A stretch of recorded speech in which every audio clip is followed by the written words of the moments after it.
네, 최근에 월가에 그 대형 기업들이 OUSD인가요? 네, 그걸 만들었다고 하는데 네. 그게 좀 흥행을 하더라도 이더리움에는 오히려 호재인가요? 악재인가요? 어떻게 봐야 될까요? 제가 정확히 그 부분은 더 깊게 공부는 안 해봤는데, 만약에 이더리움 위에서 발행한다고 하면, 네, 이더리움에게도 뭐 어느 정도는 호재이지 않을까, 네, 음, 싶습니다. 근데 만약에 대부분 그 이더리움에서만 발행하는 건 아니고 뭐 솔라나나 뭐 그 뭐죠? 트론이나 뭐 이런 데 위에서 발행을 같이 하잖아요.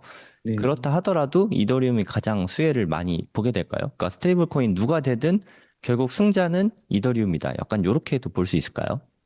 네, 단기적으로는 그렇게 될 수 있을 것 같아요. 그래서 뭐 한 29년, 30년까지 정도로 보면, 뭐 그때까지 이더리움이 없어지고 그럴 확률은 낮다고 보거든요.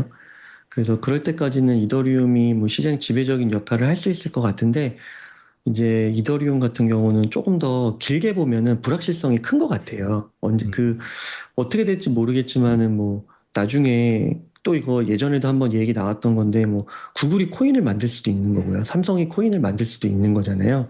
물론 그때 이제 이더리움이 시장 점유율이 더 지배적이 될 수도 있는데 뭐 이더리움 같은 경우는 뭐 아직 100%라고 말하기에는 비트코인만큼의 단단함은 좀 결여돼 있는 걸로 좀 느껴집니다.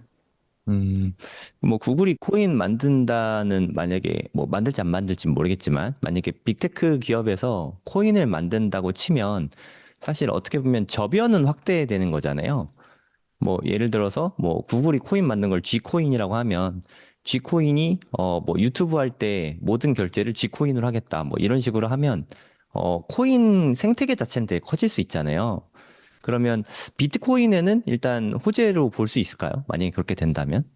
네, 그거를 이제 아주 직접적인 연계성을 찾기가 어려울 것 같아요. 음, 왜냐면은 뭐 비트코인이 구글이 하는 산업에 어떤 뭐 긍정적인 영향을 끼치는 게 아니고, 뭐 비트코인을 결제로 거기에다 안 넣으면은 비트코인이 쓰이는 게 아니잖아요.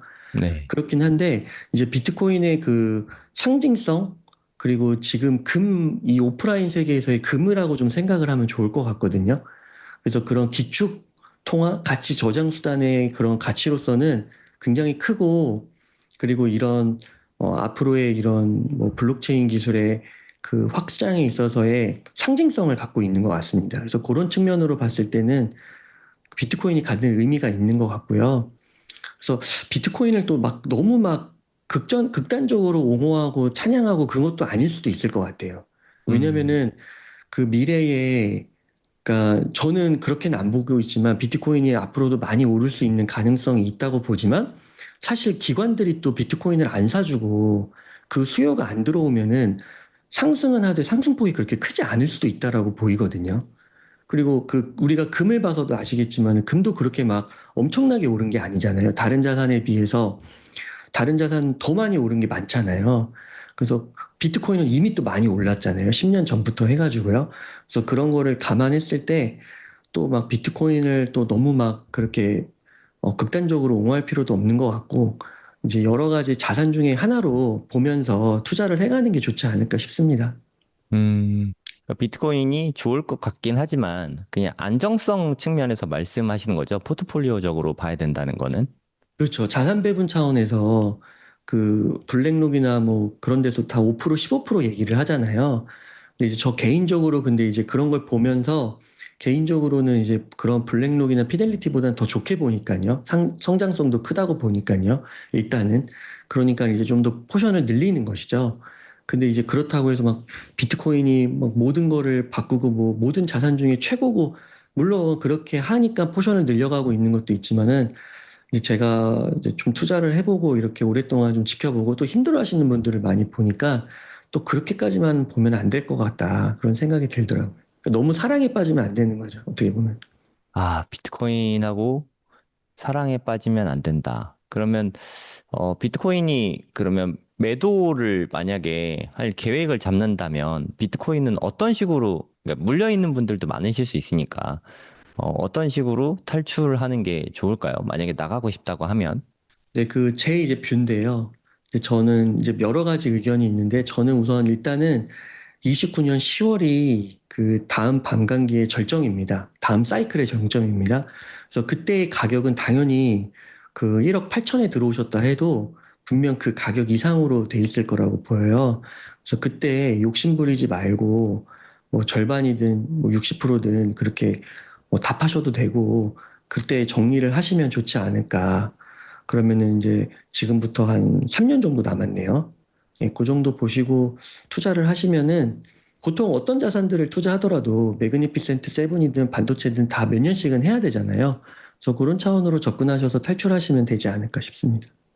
근데 사이클이 만약에 이번에 10월 달에 저점을 딱 찍고 올라간다고 치면 다음번에는 금액이 얼마가 됐든 아까 말씀하셨던 29년 10월에는 그래도 어느 정도라도 물량을 좀 덜어내는 게 여러모로 이득일까요? 이제 그것도 이제 일률적으로 답을 좀 드리기는 어려운데 양이 많으신 분들은 덜어내시는 게 좋을 것 같아요. 음. 뭐 비트코인을 끝까지 가져간다? 근데 그 가운데 또 만약에 반토막이 나면은 너무 괴로우실 것 같아요. 그래서 차라리 그렇게 하느니 이제 투자 공부를 많이 하시면은 이제 그런 분들이 너무 이제 비트코인에만 초점을 맞추지 마시고 다양하게 보시면은 좋은 자산들이 되게 많거든요. 예를 들어 이번에도 삼성전자, SK하이닉스 같은 거 보면은 사실 상승률로 보면은 비트코인보다 더 올랐습니다. 네, 그런 것들까지도 다 폭넓게 보시면서 투자를 하시면은 좋지 않을까. 그리고 만약에 그 빅테크 중에서도 지금 이렇게 지금 증시가 흔들리고 우리가 빅테크에 주목을 하고 있는 이유가 빅테크 간의 경쟁도 있는 거잖아요. 근데 그 빅테크 간에서 또 누군가 1등을 찍게 되면은 그 AI 시대 시장에서 어느 정도 포지션을 가져갈지 모르겠지만 지금도 시가총액이 이렇게 크지만 진짜 여기서 10배 달하지 못하라는 법도 없는 것 같거든요. 그 AI 산업이 커지는 것에 따라서 그러면은 굳이 막 비트코인에 목매서 계속 끝까지 가져가는 것보다는 적절한 선에서 매도하고요. 그 당시에 또 공부를 해서 저평가에 있는 자산을 또 사면 되지 않을까 예, 든 생각입니다. 그럼 많이 오르면은 좀 팔아가지고 그 당시에 좋은 자산인데 싼 게 있으면 그쪽으로 갈아타라 이런 말씀이시죠? 네, 맞습니다. 그래서 그 네. 관점이 지금도 딱 적용할 수 있는 게 제 뷰에서는 그렇습니다. 지금 뷰에서는 비트코인이 어떻게 보면 가장 싼 자산 중에 하나로 보여요. 음, 그래서 저는 이제 모아가고 있는 그 비중 가운데서 제일 높은 게 비트코인이거든요. 그래서 음, 지금 상태에서 가장 저평가니까 그런 거지. 앞으로는 또 바뀔 수도 있죠. 비트코인이 많이 오르게 되면요. 그럼 이제 그때는 또 다른 자산을 찾아 나서지 않을까 싶습니다. 이더리움도 그런 관점에서 좀 볼 수 있는 거죠? 그러니까 계속 말씀드리는 게 이제 비트코인까지는 어떻게 보면은 저는 의심하지 않아요. 음, 그러니까 비트코인까지는 이런 거죠. 어떻게 보면 S&P 500, 나스닥, 반도체, 비트코인인 거예요. 이 네 개는 의심의 여지가 없다. 우상향에 있어서. 근데 이더리움부터는 걸려요.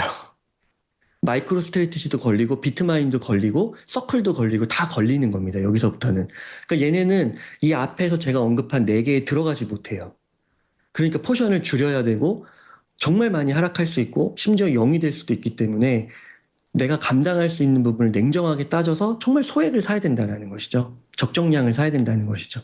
근데 비트코인까지는 저는 의심이 별로 없습니다. 음. 그러면 말씀하신 그 네 개의 종목 다시 한번 말씀해 주시겠어요? 네, S&P 500, 나스닥, 반도체 지수, 그리고 비트코인. 그럼 그렇게 네 개 위주로만 모아가는 건 어떻게 생각하세요? 너무 좋죠. 네, 너무 좋다고 생각합니다. 저는 그렇게만 모아가도 적절하게 포트폴리오 꾸리시면 최소 20에서 30% 이상도 가능할 수 있을 거라고 보거든요. 연평균 수익률이요. 연평균 2, 30%요? 어마어마한 거 아니에요? 네, 뭐 가능하죠. 왜냐면 반도체만 해도 5년을 따졌을 때 30%가 넘어요.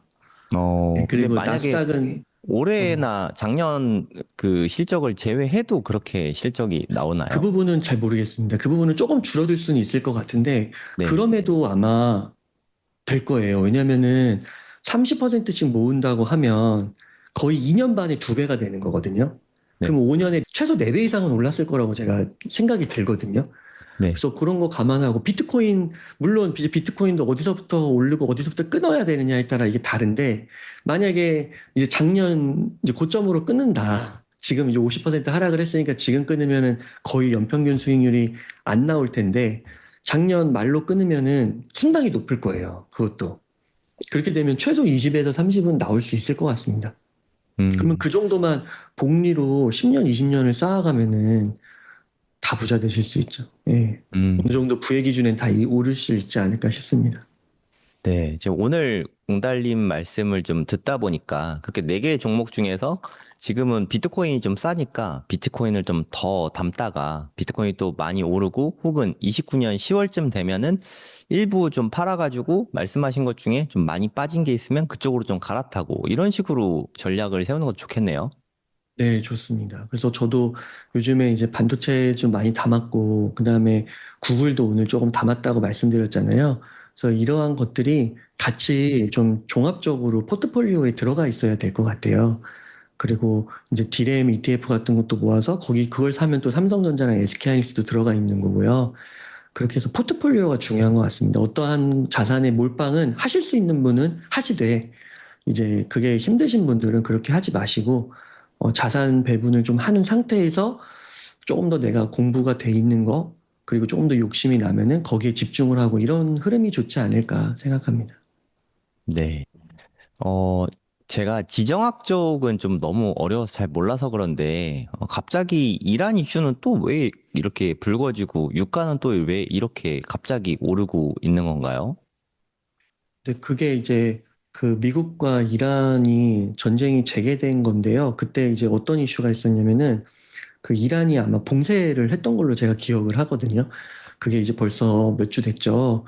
그래서 그때 그 봉쇄를 하면서 그 미국이 또 재봉쇄를 했습니다. 음, 그리고 또 이란이 공격을 했고요. 그래서 두 척인가? 그래서 공격을 했고, 그리고 나서 또 시간이 지나가지고 최근에는 미군 병사가 죽기도 했죠.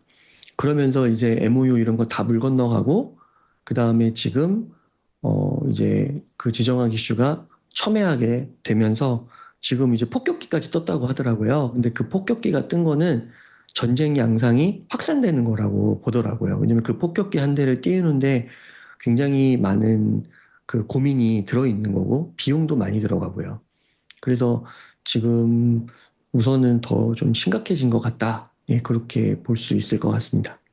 음, 아, 그러다 보니까 이제 아무래도 그 호르무즈 해협 이런 쪽이 관련돼 있는 게 다 그 유가, 그 오일의 이동이잖아요. 그리고 전 세계에 그런 그 오일이 얼마만큼 공급되느냐, 유통에 대한 문제인데 이제 거기가 아무래도 막히게 되면은 뭐 브렌트유나 텍사스유나 이런 쪽이 가격이 아무래도 오르겠죠. 그래서 그 이슈가 다시 불거지는 것 같습니다. 그러면 만약에 미국이랑 이란이랑 다시 뭐 재협상을 해서 뭐 휴전이 체결이 안 되면, 그러면 시장은 어떻게 흘러가게 될까요? 변동성이 커질 것 같습니다. 그리고 음, 이제 예를 들어서 지금 이제 구글이 뭐 20% 빠졌는데 30%까지 빠지고요. 그다음에 디램이 지금 바닥에서 반등을 줘서 뭐 한 25%까지 빠졌는데 다시 뭐 30%, 40%까지 빠지고요. 그다음에 SOXX 같은 그 ETF도 뭐 15%가 빠졌는데 20%까지 빠지고요. 그리고 지금 실제로 나스닥은 빠지고 있습니다. 지금 나스닥이 고점 대비해서 그 지난주에 이제 제가 좀 언급드린 게 나스닥하고 그 S&P 500은 거의 안 빠졌다라고 말씀을 드렸었잖아요. 근데 그 폭이 점점 커질 것 같습니다. 그러면은 이제 이게 빠지면 반도체나 뭐 다른 것도 당연히 자연스럽게 더 빠지지 않을까. 예, 그렇게 생각이 듭니다. 네, 그리고 요즘에 그 페드 같이 보면은 금리 인상 쪽으로 이렇게 방향이 좀 많이 잡혀가고 있는 것 같은데, 이란하고 화해가 안 되면 금리 인상할 가능성도 좀 높을 수 있겠네요. 네, 이미 지금 브렌트유가 100달러를 넘어섰기 때문에 그 인플레이션 우려가 이제 또 나올 거라고 생각합니다. 그래서 이제 그 인플레이션이 이제 안 잡히면은 지금 오늘이었나요? 그 고용 지표도 발표됐는데 되게 좋잖아요. 되게 탄탄하거든요. 그러면 이제 금리 인상 쪽으로 갈 수가 있는데 지금 연내 1회 정도? 근데 그게 2회로 다시 늘어날 수도 있는 거고요. 그러면 또 많이 흔들릴 수 있겠죠. 그러면 브렌트유가 만약에 더 이렇게 계속 올라가고 고유가 기조를 유지한다고 하면, 네. 웅달님이 말씀하신 네 개 종목은 다 좀 안 좋을 수도 있을 것 같거든요. 거기에 뭐 내일 수혜를, 종목뿐만 아니라 다 안 좋을 것 같아요. 네, 좀 걔네가 워낙 수혜를 대표니까. 예. 네, 좀 유가가 오르고 하면 수혜받을 만한 그런 건 없을까요? 아, 네. 그거는 제가 공부가 부족해서 네, 거기까지는 제가 모르겠네요. 그리고 음, 그런 주식들은 이제 제 입장에서는 접근을 안 합니다. 네, 음, 그냥 단기 이런 이슈 때문에 샀다 팔았다 이렇게 하는 것보다는 이제 저는 이제 장기 우상향으로 적어도 이제 뭐 한 3년, 5년, 10년 이렇게 모아갈 수 있는 주식들을 위주로 그리고 변동성은 크지만 빠져도 다시 우상향할 수 있는 그리고 이제 무엇보다 미래의 성장성을 갖고 있어야 되거든요. 네. 예를 들면 뭐 정유주 같은 거 그런 것들 있잖아요. 뭐 그런 거를 언급할 수는 있겠지만 저는 사실 뭐 거기에 공부도 하지 않고 보고 있지 않아서요. 잘 모르겠습니다. 그럼 유가의 흐름은 그냥 빅테크나 뭐 아까 말씀하신 나스닥이나 요런 쪽의 흐름과 그냥 연관지어서만 생각을 하면 되겠네요. 네, 근데 이제 만약에 불안하신 분들은 매도를 할 수 있겠죠. 네, 일부 음, 매도를 하고 밑으로 내려갔을 때 더 사거나요. 아니면은 지금 이제 현금을 갖고 있고 충분히 갖고 있는 상태에서 이제 조정이 오는데 그 조정을 이제 잘 보고 이렇게 어떤 이렇게 하락의 폭에 따라서 기계적으로 매수가 들어갈 수도 있는 거고요. 오히려 이제 거기에 집중을 하는 게 네, 저는 저의 스타일이 더 편한 것 같습니다. 미국이 이제 중간 선거가 얼마 안 남았잖아요. 뭐 제가 알기로 11월 초로 알고 있는데 이런 상황에서 아직도 이렇게 이란하고 분쟁이 있으면 트럼프 입장에서도 별로 안 좋은 거 아닌가요? 뭐 조속히 네. 해결해야 되는 거 아닌가요? 네, 근데 뭐 이란도 지금 너무 강경해가지고요.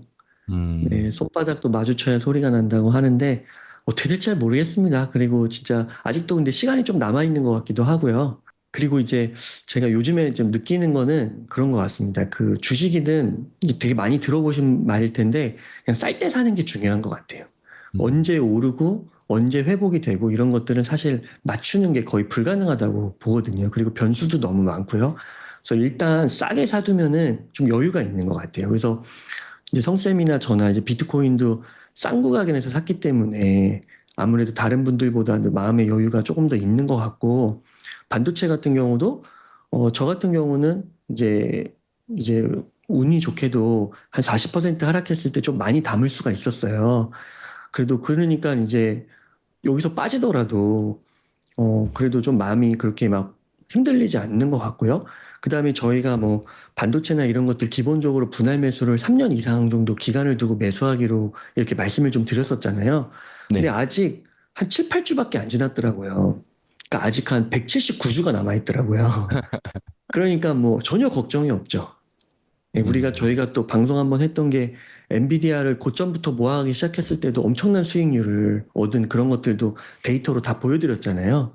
네. 그래서 사실 지금 뭐 현금 여유도 있고 다 기간도 너무 많이 남아 있고 그런 상태라서 여유가 있습니다. 그래서 그냥 오히려 조정을 주면은 뭐 어떤 분들에게는 좀 고통이 있을 수 있겠지만 어떻게 보면 성쌤과 저희가 계속 얘기하는 요 방송을 좀 따라오시면서 같이 하셨던 분들은 그렇게 고통이 크진 않으실 것 같아요. 그리고 마지막으로 좀 환율 이야기를 좀 하고 싶은데요. 지금 네. 엔저는 뭐 사상 최저치인 것 같은데, 네. 지금 최근에 원화는 좀 많이 올라가고 있거든요. 네, 환율 쪽 어떻게 보고 있으세요? 아, 환율이 많이 내려가고 있는 거죠? 그러니까 원화 가치는 좀 올라가고 있고, 엔화 가치는 음. 떨어지고 있고, 좀 그런 상태거든요.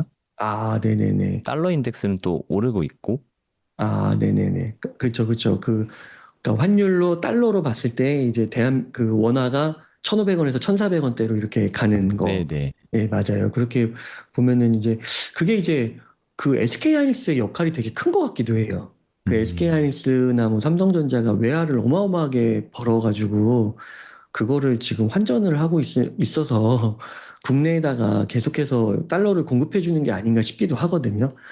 그래서 뭐 이럴 때 그냥 환전해 두면 좋을 것 같습니다. 네. 지금은 그러면 달러를 좀 사두기에 좋은 시기라는 거네요.